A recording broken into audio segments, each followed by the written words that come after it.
Okay, so this might be weird since you did click on such a title, but I think there's a strong case for this. And I don't mean just in this one movie, but for Disney as a whole. Because for years, I've began myself as a Disney fan critiquing the way that studios have been run or the way they make the type of movies that they have been. The ones that suffer then succeed on each ends of the bottom ideals instead of creativity that began with Walt Disney. Like for them, they don't want things like this, the flops, because nobody wants box office drops no matter which way you put it because you lose money. But how I believe this is a positive thing for the overall health of things to come. It is not that I outright celebrate the fact that movies are failing like this. I really don't in any form, especially for the work people do pour into these projects, and there are many who deserve all such credit for making this a reality. But this is in the frame that sometimes ideas must be fit to better serve an audience that seems worth it. In these moments, we remind ourselves that sometimes the audiences are not a monolithic block and are not universally attached to things just because they are easy to see or want to actually remember on nostalgic purposes. It is just not right to generalize a broader group of people on things they watch or don't watch because people see things for different reasons. My opinions are not someone else's but can be as valid as another's in their own right. Because in this essence, when I see one film fail and another segment succeeds or explodes, that's where a business shows good health, and the society does at the same time. And more specifically in this frame, for how people note how big Disney is as a company, it means they are not infallible and are still subjected to the same downturns as many others instead of the image like an unstoppable monopoly that has consumed many other parts. Because people do say in some way, Marvel isn't the same anymore, Star Wars isn't the same anymore, the animation studios aren't the same anymore. They are certainly true in that case, but not completely true at the same time. Where failure is the greatest friend one can teach because it means and should force people to come together to make something different or better than the product they made. And yes, this comes after the release of Moana, which I made a video on saying that people really shouldn't watch it for a good reason. Where it's just the same film coming out less than 10 years after the original, adding nothing unique except its place in live action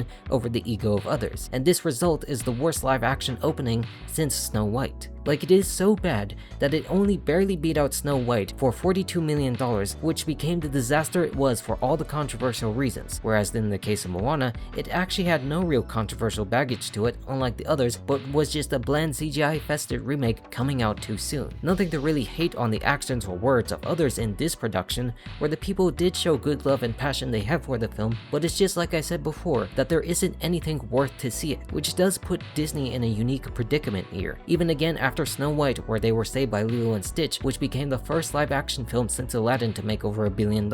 A truly big achievement for them at the time, where that film people really didn't have an issue with and thought it was cute and fine for a film. Nothing too hard to dislike, and despite some of the choices they had at the end, it was the high point that said the audiences can say, hey, they can make something enjoyable for us to see in comparison to Snow White, where people just thought it was too toxic. That only one grossed $205 million for its wildly insane $336 million budget that lost around $170 million overall for the studio. And this is by no means any good metric at all. Of course, with the millions down the drain, but still how Lilo and Stitch on the other side with its lower $100 million budget made up for the net loss with that billion. So you see in two cases, two different films on two different levels, one good and one bad. Two ends, two audiences where Disney fails and succeeds at the same time. This balance was, I saw, a good thing, because the bad projects get rejected by its own weight to the better ones. I also point this out for a reason that people are saying live action remakes might tone down after this, after the Moana disaster, which is actually not true at all, and it is going to continue with On the Tangled and other works that might be still in development. While it is true that some remakes have been shelved and are not going to be released, like for the likes of Aristocats or Robin Hood, where they were more CGI films like The Lion King than live action, this also does not mean that Disney will stop because they made their bed since Alice in 2010. The costs have been too high for them to stop, and they kept doing it because people kept showing at first. But the diminishing returns, on the other hand, on their fairy tale remakes shows that the well is drying up. It's still a better sign of hope that both sides can reflect on. That maybe we shouldn't just make things for the sake of making it, or things for the sake of watching it on nostalgic paths. So what I'm basically saying here is that people, both Disney and society, have built up this larger than life image of the too big to fail that encourages them to make such decisions that are at the expense of the creative sides, where it is better to be humble on such choices by using the power of selectivity to create rethink. And Disney itself as a company has lived on the edge of failure to get where it is today, where it is very important to remember this fact, because when someone corporation or a person starts to feel comfortable with what they are, they start to lose their core purpose, and it becomes dangerous for that, in my opinion, where the expectations drop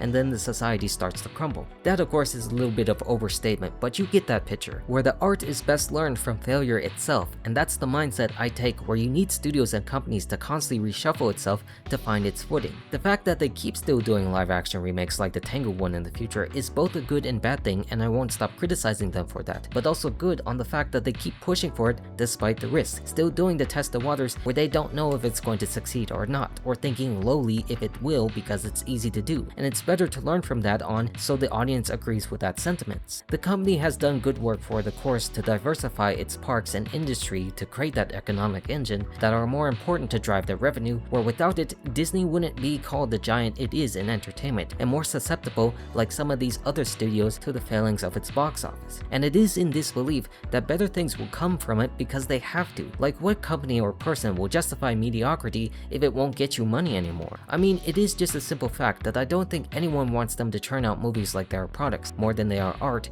despite the people who work on it. Why keep remaking every year the same film in order to remake it decades later? Sure, they did that in the 2000s for the original live action films to another version, but not in the case that Moana attempted to do or tried to make it so, where of course that is just pure rush to get it done because The Rock needed to star in it. In that standard, the box office disaster in this essence is better for all parties involved, so we don't go rushing into things that should not exist in the first place. Because why should you? Why should you make the need to do this? These are things people say constantly, like, who asked for this? Well, nobody technically asked for any movie to exist, as they are just how they are, but the redundancy of it that hurts more than helps on certain projects, and today how nobody post-COVID is willing to give all films the benefit of the doubt anymore. And adaptation is the most important key to any person's survival or growth if they want continuation. We need the balance of all types to say one idea can work and the other one won't. Like, my points of this are not celebratory of Disney's failures. There are plenty of things that actually relate to that, but how this shows the resilience of needing to look at the case of other works that are good for the public. This is in the case of Toy Story 5 in a tracking on its way to surpass Toy Story 4's entire box office gross, which is incredible in the growth of it and how it keeps going more than more from the last one that people choose to value. I also want to say this because these anti-Disney channels or anti-woke channels have painted this wrong narrative of Disney like it's betrayed everything or the values it holds dear, when their channels are predicated on the creation of Disney to create good or bad content, or mostly bad in this case. This example downplays the success they've had on their ends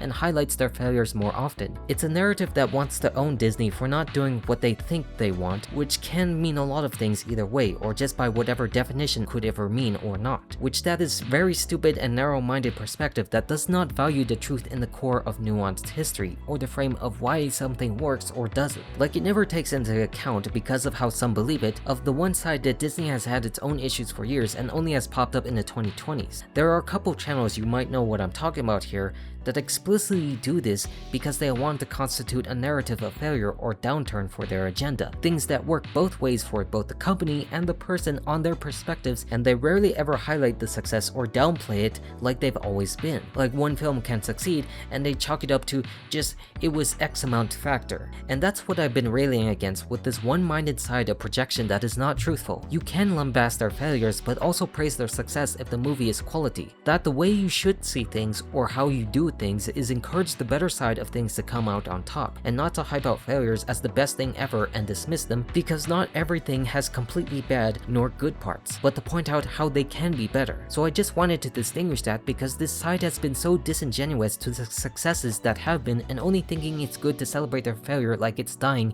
and things aren't going well. That's why I framed years ago back in 2023 during the 100th anniversary to their downfall but not their death, because I'm not like that. I made that video at a time in this essence that it was not going to go away, that it needed to be remembered its core to succeed instead of the short-term ideals that just don't work. I just don't want to hype out other things, so instead of listening to these stubborn narrative fools, it's better to find things on a case-by-case basis and find that all companies are not unbreakable or powerful megacorps that have eroded trust, because no real company survives like that, and it is dangerous to think otherwise that exist in a society. So in terms of things like Moana's bad start here, we should point this out as a better thing for the foundations of change, to showcase that we need to do do better and we can, and how we shouldn't just be making these things because we can, but if it answers a good story. What the lessons that should people take from here to heart is that one has to work because it answers to the passion. It is with this hope that I find that you take this perspective that in a free society, things can be better if you make it so on both ends of the spectrum. The choice of the company and its creators to do the work, while the people make up their mind if they want to see it or not. It takes two sides to tango,